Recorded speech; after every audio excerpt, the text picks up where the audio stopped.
Bullies pick on a newcomer. Big mistake. He's an unstoppable fighter. What would you do if you were humiliated every day but had a secret that could turn the tables? And what if those who underestimated you were about to learn the most painful lesson of their lives? This is the story of Jake, a boy who moves to a new town and quickly becomes the target of the school's bullies. What they don't know is that they're messing with the wrong person. What starts as just another case of bullying soon turns into a shocking reality check that no one saw coming. Get ready for a story of revenge, redemption, and a plot twist that will leave you breathless. The small town of Brookside was never a busy place. The same people followed the same routines, day after day. Everyone knew each other, and any newcomer quickly became the talk of the town. So, when a new kid showed up at school, rumors spread instantly.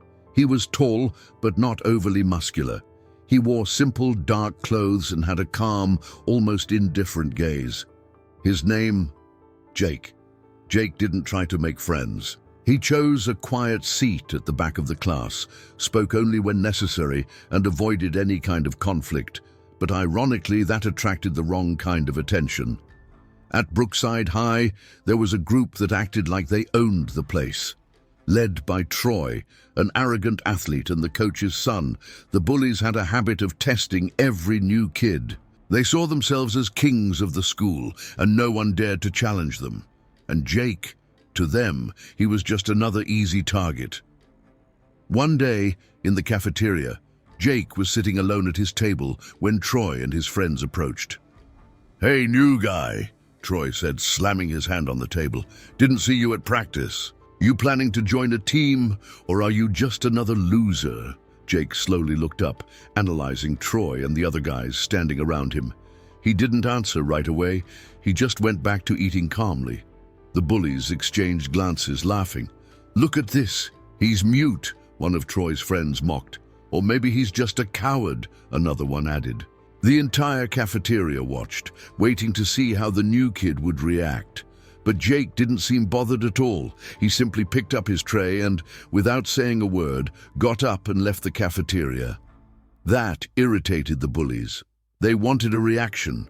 They wanted to see fear, but they got nothing. Troy clenched his fists, looking at his friends. "This guy thinks he can ignore us. That's not gonna fly."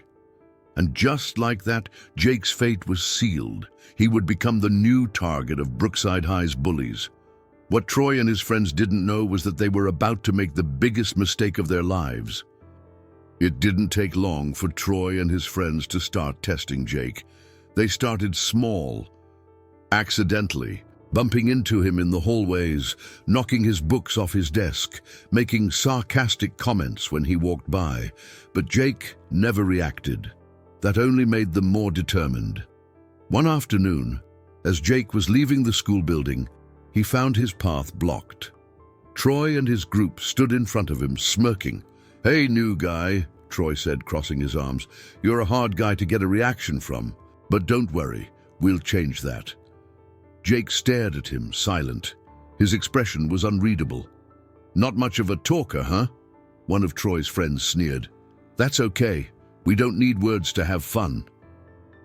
Before Jake could step around them, another one of the bullies, a large guy named Mason, shoved him. It wasn't enough to knock him down, just enough to test him. Jake staggered slightly, but quickly regained his balance. He didn't raise his fists. He didn't even look angry. That annoyed Troy. "What's wrong?" Troy taunted. "You scared? Or do you think you're too good to fight back?" Jake's eyes flickered with something dangerous, but it disappeared as quickly as it had come. Troy chuckled. "That's what I thought. Just another coward." Satisfied that they had put Jake in his place, the group laughed and walked away. But they had no idea. Jake hadn't reacted, not because he was scared, but because he knew exactly what he was capable of. He had spent years training, honing his skills. He could have ended that confrontation in seconds, but not yet. They weren't worth it. Not yet. The bullying didn't stop. In fact, it escalated. Troy and his friends became more aggressive, more desperate to break Jake's silence. They tripped him in the hallways, stole his notebooks, even spread rumors about him, and still no reaction. Until one evening after school. Jake was walking home alone when he heard footsteps behind him. He knew who it was before he even turned around. Troy, Mason, and two of their lackeys stood behind him, grinning. "Hey, new guy," Troy called out. "Where you headed? Thought we'd walk you home." Jake sighed quietly. He had hoped to avoid this. "I'm not interested," he said, his voice calm but firm. Mason scoffed. "Hear that? He's not interested. Too bad we don't care." The bullies moved in closer, circling him. Jake's eyes darted to the street, empty. No teachers, no witnesses. Troy smirked. "You've been real quiet, Jake. Makes us wonder, what are you hiding?" Mason lunged first, grabbing Jake's shoulder. And that's when it happened. A blur of movement, too fast for them to register. In one smooth motion, Jake twisted Mason's wrist, spun him around, and shoved him forward. Mason lost his balance and crashed to the ground. Troy's eyes widened. "What the—" Jake turned to face them, his expression still eerily calm. "I'm done playing your game," he said. For the first time, Troy felt it. Unease. Jake wasn't scared of them. He never was, and something told him this was just the beginning. The next morning at school, rumors spread like wildfire. Mason had shown up with a sore wrist, and though he tried to play it off, everyone noticed the way he avoided talking about what happened. Troy and his crew were furious. This wasn't how things were supposed to go. New kids didn't fight back, especially not like that. Something was off about Jake. Mr. Reynolds, the school's history teacher, noticed the tension. He had been at Brookside High for over 20 years, and he knew Troy's gang all too well. So, when he overheard students whispering about an incident after school, his curiosity was piqued. Later that day, he found Jake sitting alone in the library, reading. "Jake," he said, pulling up a chair, "mind if I ask you something?" Jake looked up, cautious. "Depends on what it is." Reynolds studied him. There was something about the way Jake carried himself, controlled, disciplined. He had seen it before. "I heard about what happened with Troy and his friends." Jake said nothing. He didn't deny it, didn't confirm it, just waited. Reynolds leaned forward. "You handled yourself well. Most kids wouldn't have been able to do what you did. Where did you learn that?" Jake hesitated. Then, in a low voice, he said, "My father trained me." Reynolds raised an eyebrow. "Trained you?" Jake nodded. "He was a professional fighter, taught me everything he knew." It all made sense now. The stance, the calm demeanor, the way he had taken down Mason without even breaking a sweat. Jake wasn't just some kid who got lucky. He'd been trained to fight. Reynolds exhaled. "Listen, Jake, I know Troy and his friends won't let this go, but you need to be careful.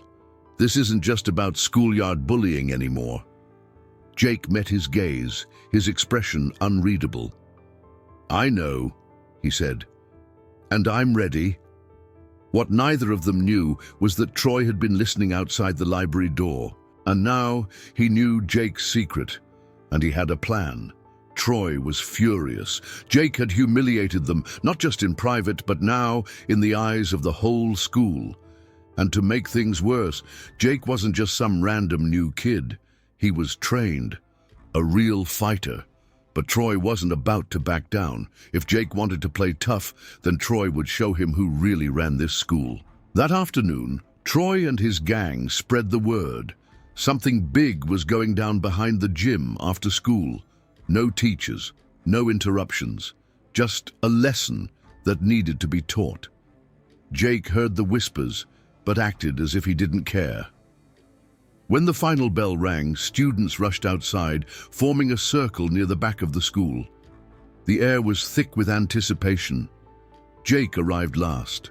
He wasn't surprised to see Troy, Mason, and 3 more of their friends waiting for him. 5 against 1. Troy smirked. "Glad you showed up." Jake sighed. "I didn't come here to fight," Troy scoffed. "Too bad, 'cause you don't have a choice." Without warning, Mason charged, but he never reached Jake. In a flash, Jake sidestepped, grabbed Mason's arm, and flipped him over onto the pavement. Mason groaned, clutching his back. The crowd gasped. Another one of Troy's goons lunged at Jake, throwing a wild punch.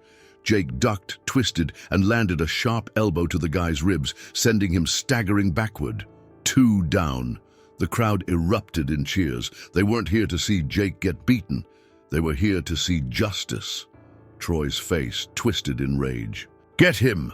The last 2 rushed Jake at once. He moved like lightning, dodging, countering, striking with precision. One of them swung a punch.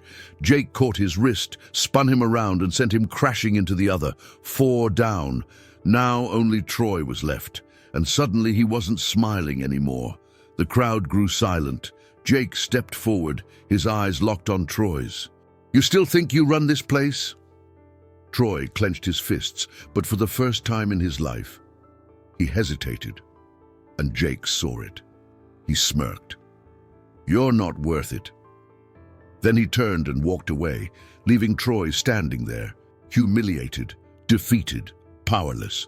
The crowd erupted in cheers, and just like that, everything changed.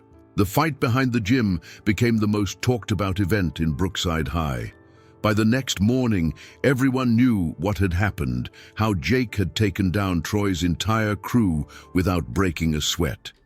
Troy didn't show up to school that day. Neither did Mason or the others. For the first time in years, the hallways were free of their bullying. No one got shoved into lockers. No one had their lunch trays knocked over. The fear that had ruled the school for so long was gone, and it was because of Jake. People started looking at him differently. Some whispered in awe, some nodded in silent respect. Even those who had once laughed at him now stayed out of his way. But Jake didn't care about any of that. He hadn't come here to be a hero. So when he walked into the library that afternoon, he was surprised to see Mr. Reynolds waiting for him. The teacher gave him a knowing smile. "Heard you made quite an impression yesterday." Jake shrugged. "Did what I had to do." Reynolds nodded, studying him. "You know, I looked up your father." Jake tensed. He had never talked about his father to anyone at this school, except Reynolds. "He was a legend," Reynolds continued, "undefeated in his prime, but he disappeared from the fighting world. No one knew why." Jake looked down. "He left because of me. Said the world of fighting wasn't what it used to be, that people only cared about destruction, not discipline." Reynolds leaned back, folding his arms. "And what about you? Do you fight for destruction?" Jake exhaled. "No, I fight to end fights before they start."